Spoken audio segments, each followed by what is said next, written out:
Hello guys, কেমন আছেন সবাই? আশা করি সবাই খুব ভালো আছেন। সুইটি ব্লগের নতুন একটা ভিডিওতে আপনাদের সবাইকে স্বাগতম। তো আজকে আমাদের এখানে দেখেন কচু কাটা হইতাছে, কচুর শাক। তো রান্না করা হবে মাছের মাথা দিয়ে। তো দেখতে থাকেন। এখানে ইলিশ মাছ আর চেওয়া মাছ আছে।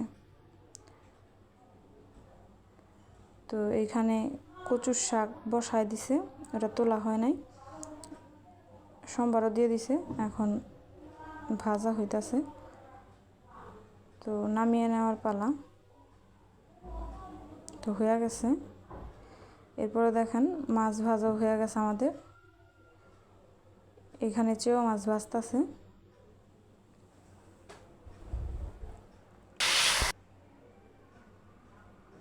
তো এখানে পেঁয়াজ আর আলু দিয়ে দিছে, কাঁচামরিচ আর লবণও দিয়ে দিলাম।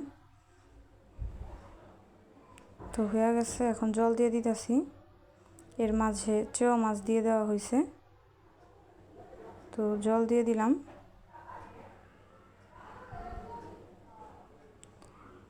এরপর আমরা কড়াইতে তেল দিয়ে দিলাম, জিরা তেজপাতা আর হচ্ছে কাঁচামরিচ। এখানে দিয়ে দিলাম আলু আর কচু, দিয়ে দিলাম স্বাদ মতো লবণ, মরিচের গুঁড়া আর হলুদের গুঁড়া। তো ভালোভাবে নেড়েচেড়ে মিশিয়ে নিব।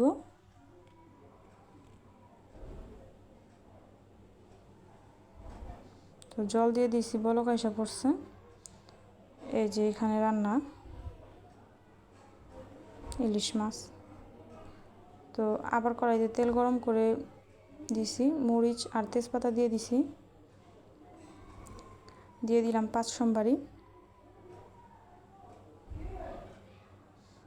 নেড়ে চেড়ে নিব। তো এখানে দিয়ে দেওয়া হলো কাঁচামরিচ। এরপর দিয়ে দিলাম সবজি।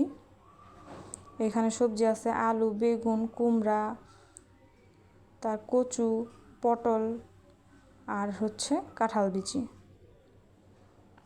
তো ভালোভাবে মিশিয়ে নিব।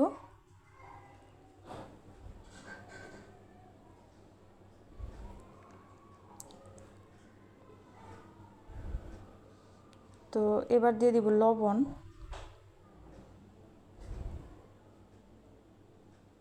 হলুদের গুঁড়া দিয়ে ভালোভাবে নেড়ে চেড়ে নিব। নেড়ে চেড়ে কষাতে হবে। তো এর মাঝে আমরা একটু ঢাকা দিয়ে দিব। তো ঢাকা দেওয়া হয়ে গেছে এবং জলও দিয়ে দিছি। এর মাঝখানে দিয়ে দিলাম জিরে গুঁড়া। তো জল ছাড়ছে আর আমাদের সবজিটাও সিদ্ধ হয়ে যাইতেছে প্রায়। আর একটু মাখা মাখা হবে, তারপরে আমরা নামিয়ে নিব। তো এই যে দেখেন কি সুন্দর মাখা মাখা হয়েছে।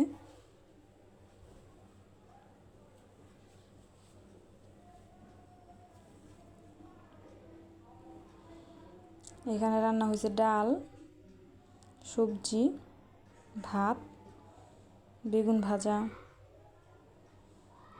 তারপরে হলো ওই যে কচুর শাক, চেওয়া মাছের তরকারি, ইলিশ মাছ।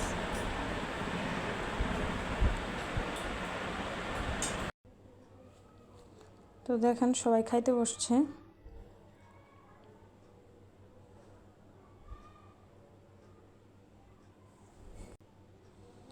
তো আমাদের আজকের ভিডিওটা এই পর্যন্তই। সবাই জানাবেন কেমন হয়েছে আর আমাদের পাশে থাকবেন। ধন্যবাদ।